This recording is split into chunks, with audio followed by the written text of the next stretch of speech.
আসসালামু আলাইকুম। আজ রোহিঙ্গা ডেইলি নিউজ RDN পালেতোয়া টাউনশিপের টোয়েকিনওয়া গ্রামে আগুন। 10টি বাড়ি ধ্বংস। 24 ফেব্রুয়ারি 2026 চীন রাজ্যের পালেতোয়া টাউনশিপের টোয়েকিনওয়া গ্রামে একটি বাড়িতে আগুন লেগে 10টি বাড়ি ধ্বংস হয়ে গেছে। স্থানীয়রা রোহিঙ্গা ডেইলি নিউজ RDN-কে জানিয়েছেন।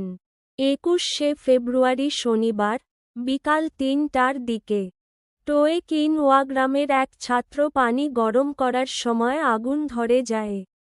আমি শুনেছি এটি গরম করার পানি থেকে শুরু হয়েছে। আমি শুনেছি চুলা থেকে আগুন লেগেছে এবং দেয়ালে ছড়িয়ে পড়েছে। আমি বিস্তারিত জানি না।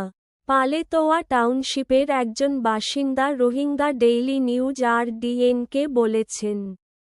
গ্রামবাসীরা আগুন নেভাতে পেরেছিল, কিন্তু বিকেল 5টার দিকে তা নিভিয়ে ফেলা হয়েছিল এবং 10টি বাড়িও ধ্বংস হয়ে গেছে। এখন গ্রীষ্মকাল, বাতাস বইছে।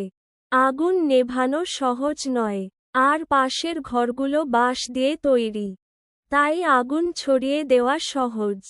আমরা বিকেল 5টার দিকে তা নেভাতে সক্ষম হয়েছি, পালেতোয়া টাউনশিপের একজন বাসিন্দা বলেন। 9 ফেব্রুয়ারি পালেতোয়া টাউনশিপের মাইকওয়া গ্রামে আগুন লেগে 2টি বাড়ি পুড়ে যায়।